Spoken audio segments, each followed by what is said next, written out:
નમસ્કાર વિદ્યાર્થી ભાઈઓ બહેનો, આજે આપણે વાત કરશું ધોરણ 10 સામાજિક વિજ્ઞાન પ્રકરણ પહેલું અને એનો પ્રથમ વિભાગ. પહેલા પ્રકરણનું નામ છે ભારતનો વારસો. આ વારસા વિશે આપણા પ્રાચીન ગ્રંથ વિષ્ણુ પુરાણમાં ભારત વર્ષ વિશે એક શ્લોકનો ઉલ્લેખ આપણને જોવા મળે છે.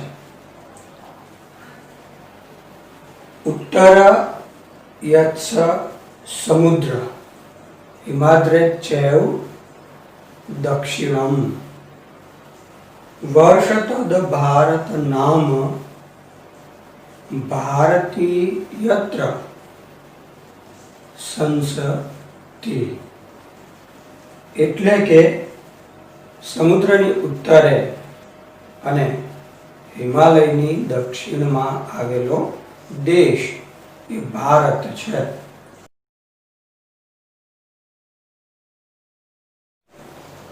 ભારત વર્ષ, જંબુદ્વીપ, આર્યાવર્ત આવા અનેક નામોથી ભારતને પ્રાચીન કાળમાં ઓળખવામાં આવતો હતો. સમયાંતરે આ જે નામો છે એમાં બદલાવ થયા અને આપણા દેશનું નામ એ ભારત પડ્યું.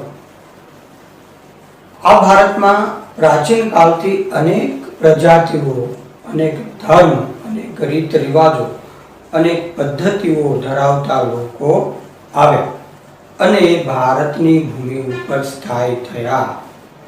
એના કારણે ભારતના આવા વૈવિધ્યસભર વારસાનું સર્જન થયું.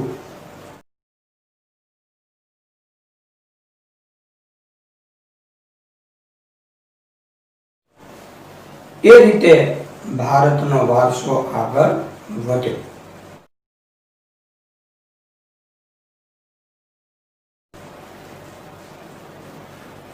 ભારતનું સ્થાન પ્રકરણમાં આગળ જઈએ તો સ્થાન અને કદની દ્રષ્ટિએ અગાઉના ધોરણમાં તમે ભણી લે. ભારત લગભગ 32.8 લાખ ચોરસ કિલોમીટર જેટલો વિસ્તાર ધરાવે છે. વિશ્વમાં જમીનની દ્રષ્ટિએ ભારત 7મો અને વસ્તીની દ્રષ્ટિએ બીજા ક્રમે આવે છે.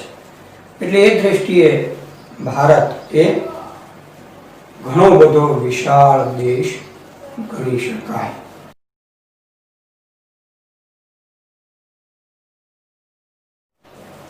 એના પછી આવે છે વૈવિધ્યસભર વારસો.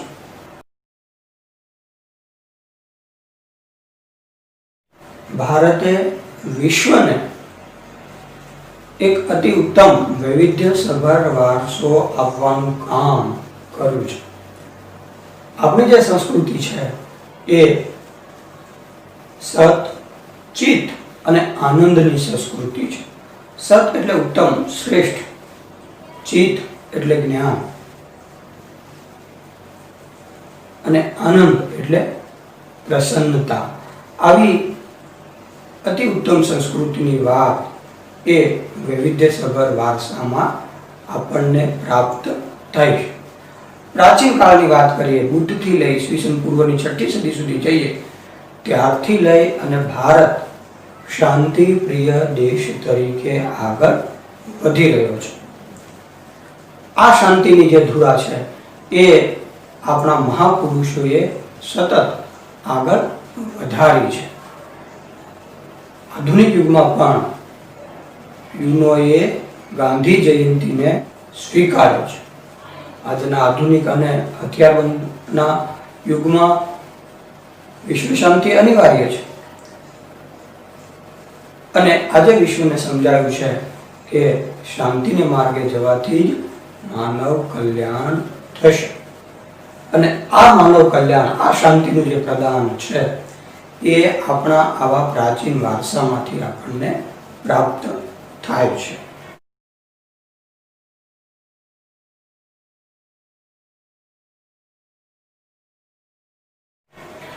એ રીતે પ્રાચીન વારસો એ ઘડાયો છે.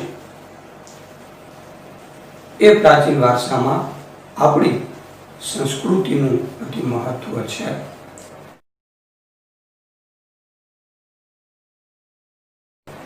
સંસ્કૃતિ એટલે જીવન જીવવાની એક રીત, એક પદ્ધતિ. વધારે ઊંડાણમાં જઈએ તો સંસ્કૃતિ એટલે માનવ મનનું ખેડાણ. મનુષ્ય જે કંઈ પ્રવૃત્તિ કરે છે, જે કંઈ રીત રિવાજો, પદ્ધતિઓ, ક્રિયાકલાપ જે બધું કરે છે એ સંસ્કૃતિ છે. અને એ સંસ્કૃતિના ઉત્તમ ગુણો જે છે એ આગળ અન્ય પેઢીમાં હસ્તાંતરણ થાય છે. અને એ રીતે સંસ્કૃતિનું જે તત્વ છે એ આગળ વધતું હોય છે. આગળ એ દ્રષ્ટિએ જોઈએ તો ભારતીય સંસ્કૃતિ અને એનો વારસો.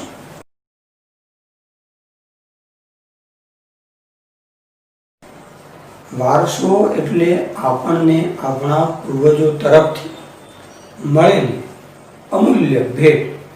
ભેટ એટલે સીધી જ રીતે આપણે જેને ભેટ સોગાત કહીએ એ અર્થમાં નહીં, પણ આપણને આપણા પૂર્વજો તરફથી જે સંસ્કારો મળ્યા છે, જે બાંધકામો મળ્યા છે, જે સ્થાપત્ય મળ્યા છે, જે સાહિત્ય મળ્યું છે, જે રીત રિવાજો મળ્યા છે, જે પદ્ધતિઓ મળી છે, જે ઇતિહાસ મળ્યો છે, જે કાવ્યો, સંગીત, ચિત્રો કે બાંધકામો પ્રાપ્ત થયા છે, આ બધા જ વારસાના તત્વો છે.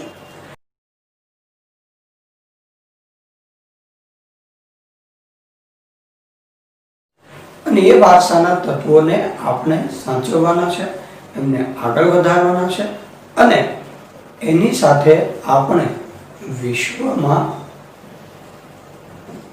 મનુષ્ય ઉત્થાન માટેનું એ કામ કરવાનું છે.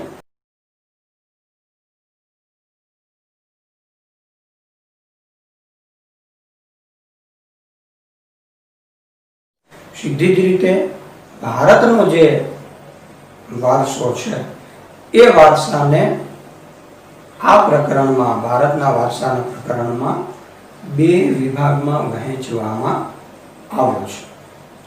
એમાં પહેલો જે વિભાગ છે એ છે પ્રાકૃતિક વારસો અને બીજો જે વિભાગ છે એ વિભાગ છે સાંસ્કૃતિક વારસો.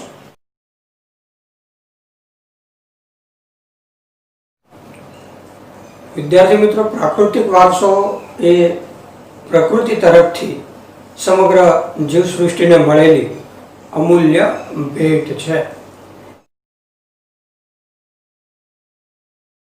એમાં પણ ભારતનો જે પ્રાકૃતિક વારસો છે એ ખૂબ જ વૈવિધ્યસભર છે. આ પ્રાકૃતિક વારસાની અંદર ઊંચા પર્વતો, નદીઓ, સરોવરો, ઝરણાઓ, પશુ, પક્ષી, વનસ્પતિ, આ બધી જ બાબતોનો સમાવેશ થાય છે.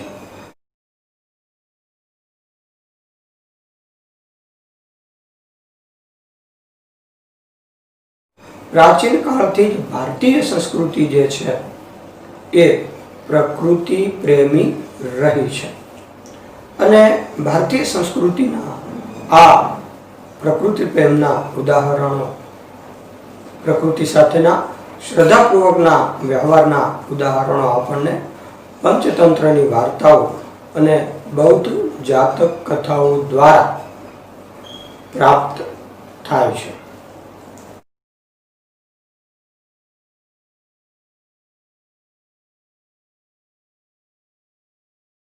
આ પ્રાકૃતિક વાર્તાની અંદર પ્રથમ જે મુદ્દો છે એ છે ભૂમિ દ્રશ્યો.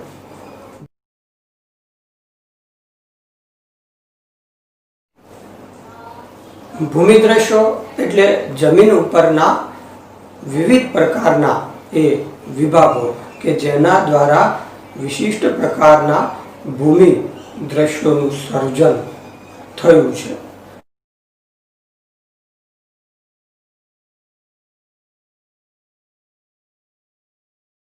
ભારતના સંદર્ભમાં ભારતને ઉત્તર વિભાગમાં વિશાળ હિમાલય ભૂમિ દ્રશ્યના સ્વરૂપમાં એ પ્રાપ્ત થયો છે.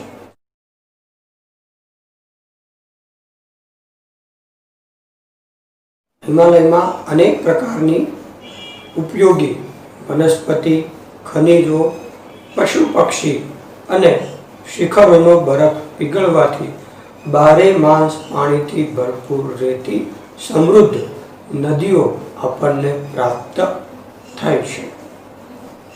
આ ઉપરાંત હિમાલયમાં અમરનાથ, કેદારનાથ, બદ્રીનાથ જેવા યાત્રાધામો પણ આવેલા છે.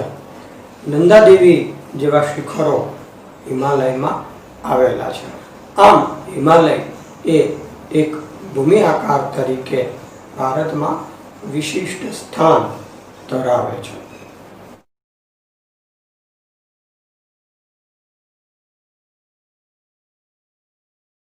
એના પછીનો જે મુદ્દો છે એ છે નદીઓ. નદીઓએ પ્રાચીન કાળથી જ પ્રાકૃતિક જળમાર્ગ પૂરો પાડ્યો છે. આ ઉપરાંત નદી કિનારે જ સંસ્કૃતિનું સર્જન થયું છે અને સંસ્કૃતિ પાંગરી છે.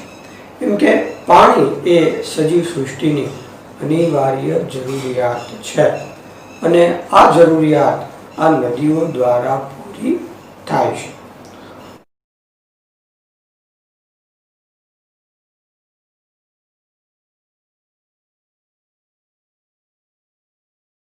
ભારતમાં ગંગા, યમુના, નર્મદા, ગોદાવરી, કાવેરી, સાબરમતી, શત્રુજી આવી અનેક નદીઓ એ વહે છે. ઘણી બધી નદીઓ, ખાસ કરીને હિમાલયમાંથી નીકળતી નદીઓ એ બારે માસ પાણીથી ભરપૂર હોય છે. એના પાણીનો ઉપયોગ સિંચાઈ માટે, પીવા માટે અને અનેક રીતે ઉદ્યોગમાં થાય છે.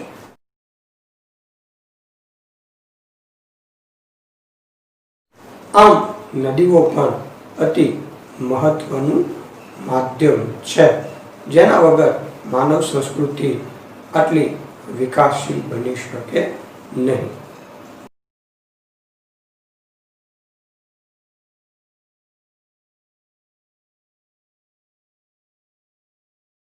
આપણી મહત્વપૂર્ણ જે જરૂરિયાતો છે એ જરૂરિયાતો પૂરી કરવામાં નદીનું સ્થાન એ અગ્ર છે.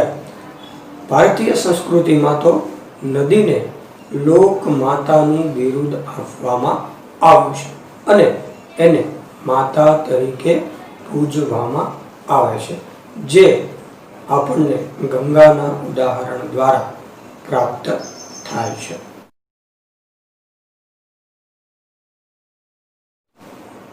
એના પછીનો જે મુદ્દો છે એ છે વનસ્પતિ જીવન.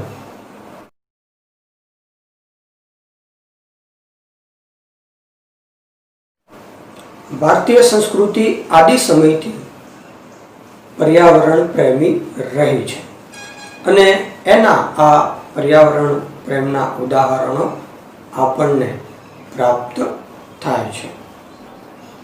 સમગ્ર જીવસૃષ્ટિએ આહાર માટે વનસ્પતિ જીવન ઉપર આધાર રાખવો પડે છે.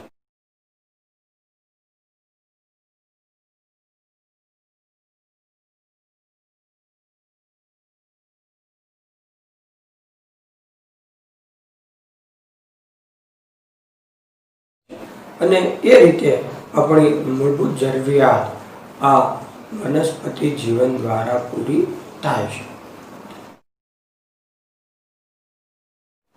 ભારતની સંસ્કૃતિ જે છે એમાં વડ, પીપળો, તુલસી જેવા છોડ વૃક્ષોની પૂજા એ થાય છે.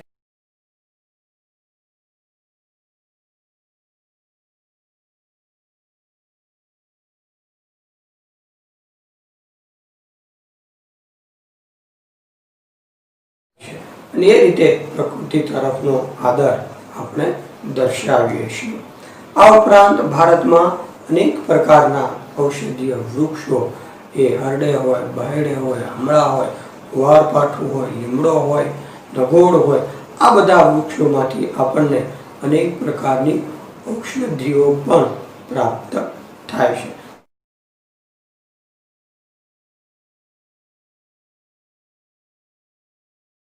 આમ વનસ્પતિ જીવનનું મહત્વ એ વિશિષ્ટ રીતે રહેલું છે.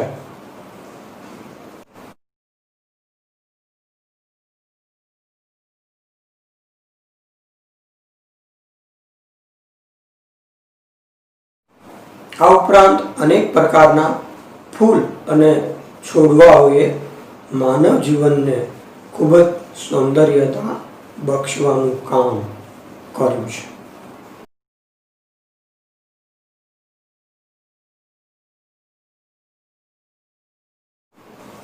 એના પછીનો જે મુદ્દો છે એ છે વન્ય જીવન.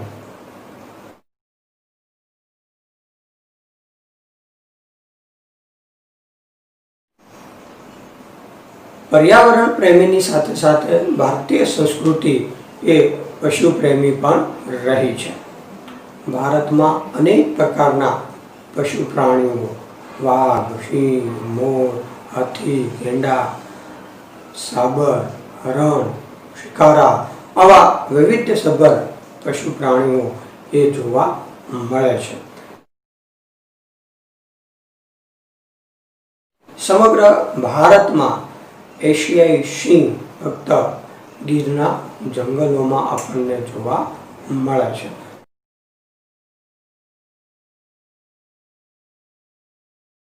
પશ્ચિમ બંગાળમાં આવેલું વાઘ સંરક્ષણ કેન્દ્રમાં આપણને વાઘ, બંગાળ ટાઈગર જેને આપણે કહીએ છીએ એ જોવા મળે છે. આ ઉપરાંત આ પ્રાણીઓને ભારતીય સંસ્કૃતિમાં એક આગવું સ્થાન મળ્યું છે.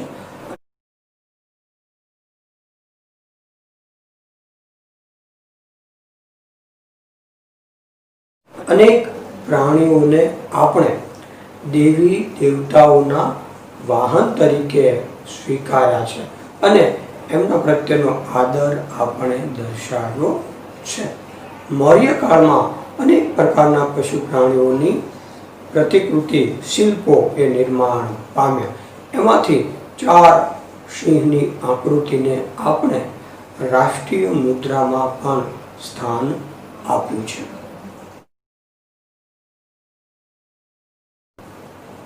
આમ ભારતનો જે પ્રાકૃતિક વારસો છે એ ખૂબ જ વૈવિધ્યતાસભર છે અને એ વૈવિધ્યતાસભર વારસાની અનેક પ્રકારની ઉપયોગિતા છે જેને આપણે અનેક રીતે ઉપયોગમાં લઈએ છીએ. એ રીતે આપણે એની જાળવણી, એનું સંવર્ધન અને એમાં સતત વધારો થાય એવા પ્રયત્નો કરવા જોઈએ.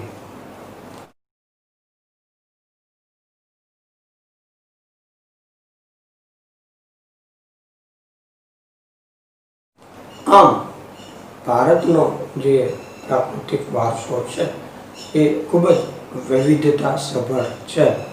એ નદીઓ હોય, ભૂમિદ્રશ્યો હોય, વન્ય સંપત્તિ હોય કે વન્ય જીવન હોય, એ ખૂબ જ વિવિધતા, વિશાળતા અને માનવ જીવનમાં મહત્વનું સ્થાન ધરાવે છે.